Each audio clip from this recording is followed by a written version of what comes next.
Assalamualaikum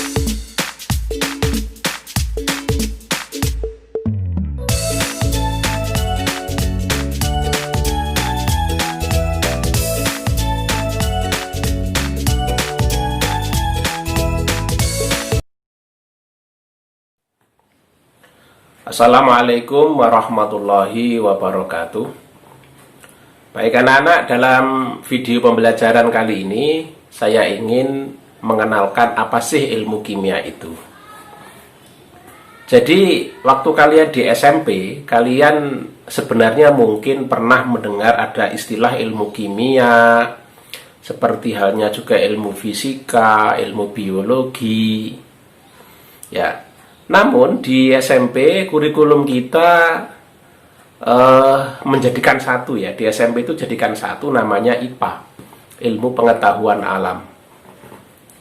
Nah sekarang di tingkat SMA, IPA ini dipilah-pilah lagi, dipecah-pecah menjadi ada ilmu fisika, ada ilmu kimia, ada ilmu biologi. Sama seperti halnya IPS di SMP. Kali ini di SMA itu diuraikan atau dipecah-pecah menjadi ada ilmu ekonomi, ada sosiologi, dan lain sebagainya.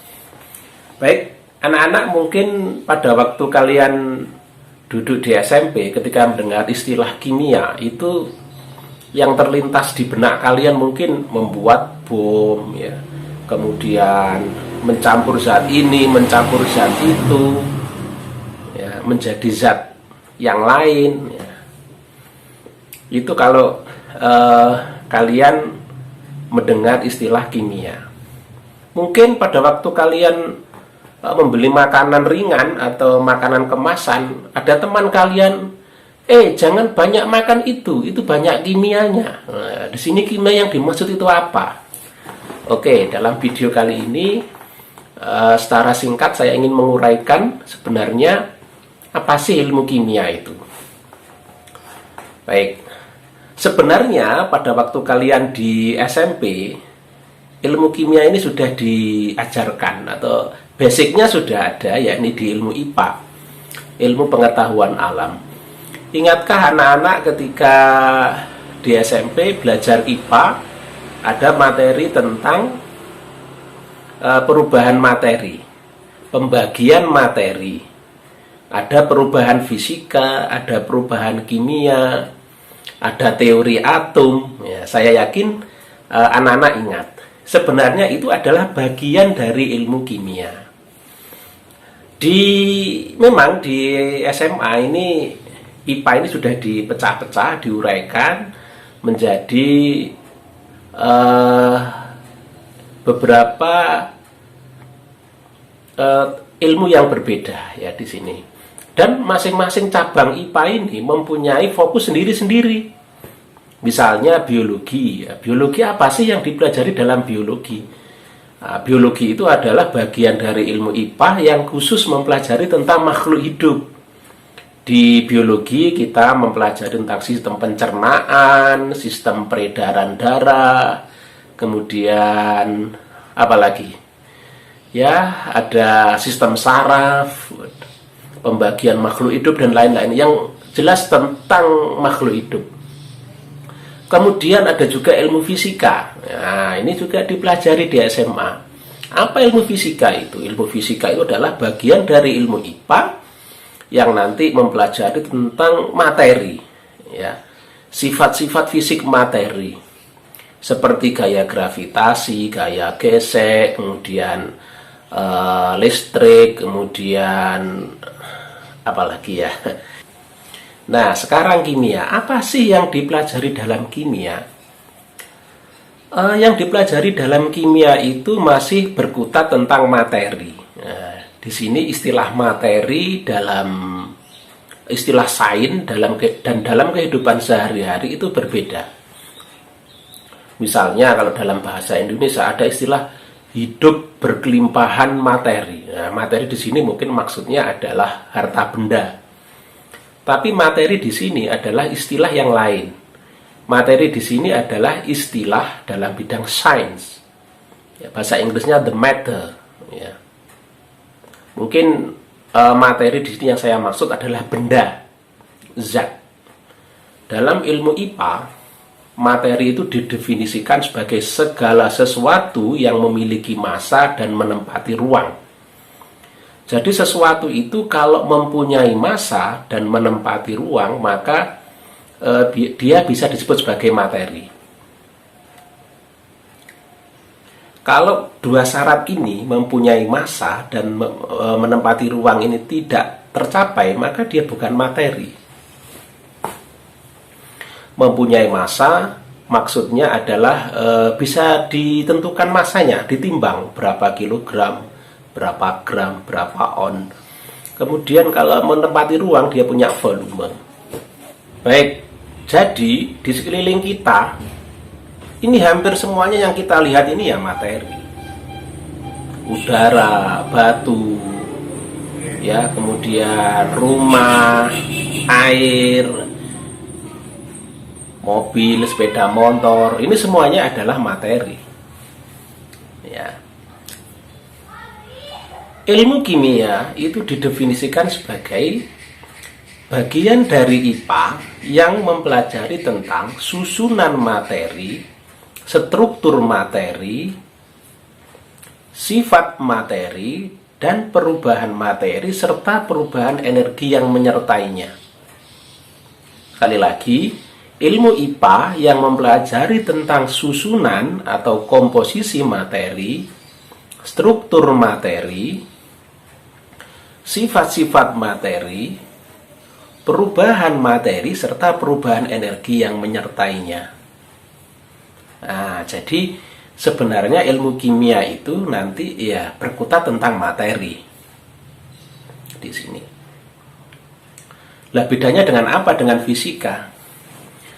Kalau fisika lebih banyak berkutat ya mempelajari tentang sifat fisik benda.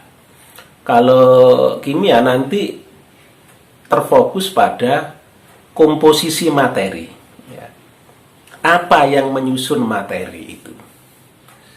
Bagaimana jika terjadi perubahan materi? Nah, jadi itu ya anak-anak definisi dari ilmu kimia.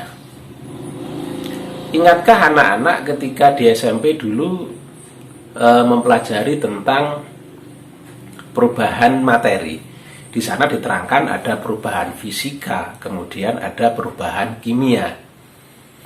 Kalau kita bisa memberi contoh ya tentang perubahan fisika dan kimia, kita sedikit bisa membedakan ya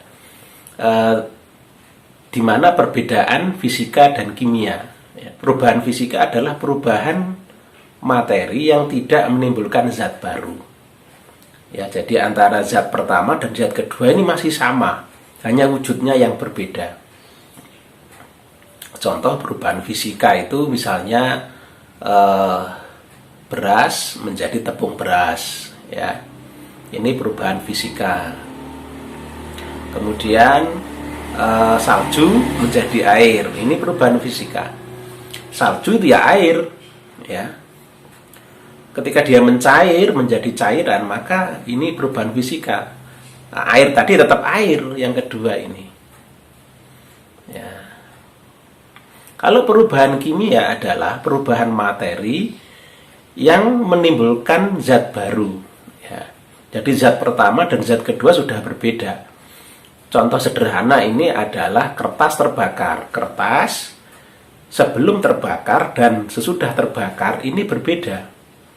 Ya, zatnya sudah berbeda. Kemudian misalnya singkong, kemudian menjadi tape. Antara singkong dan tape ini sudah zat yang berbeda.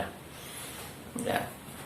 Kenapa bisa terjadi demikian? Ya karena di sini ada reaksi fisika, kemudian juga ada reaksi kimia. Perubahan fisika disebabkan adanya reaksi fisika, kemudian perubahan kimia diakibatkan oleh reaksi kimia.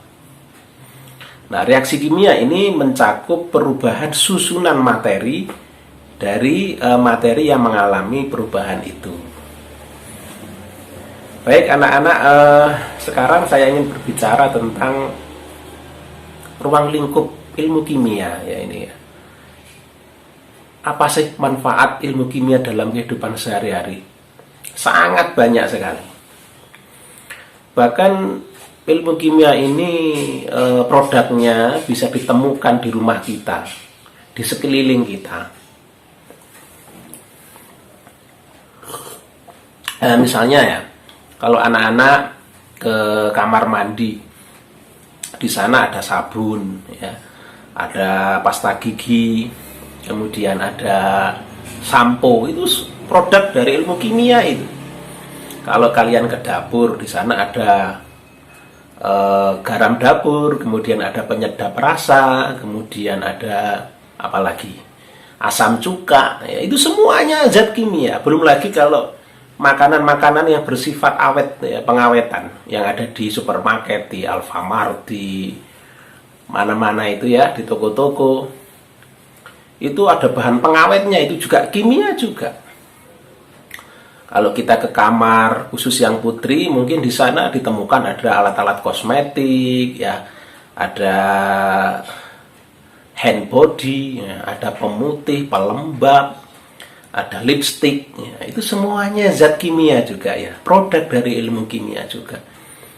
Ini baru di rumah, belum lagi kita keluar rumah ya.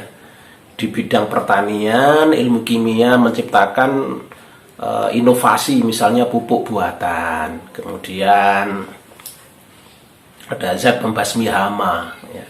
Belum lagi di bidang obat-obatan atau farmasi, itu semua juga produk atau pengembangan dari ilmu kimia. Dalam kehidupan sehari-hari, plastik ya, ini juga ilmu kimia. Ini kita lihat, ini plastik ini dulu tidak ada, baru awal abad 20 dikembangkan zatnya yang namanya plastik ini. Ini juga hasil dari penerapan ilmu kimia. Jadi sebenarnya banyak sekali zat-zat di sekeliling kita atau benda-benda di sekeliling kita yang merupakan produk dari ilmu kimia. Nanti bisa dikembangkan sendiri. Kira-kira apa saja ya yang ada di sekeliling kalian yang merupakan pengembangan atau produk dari ilmu kimia.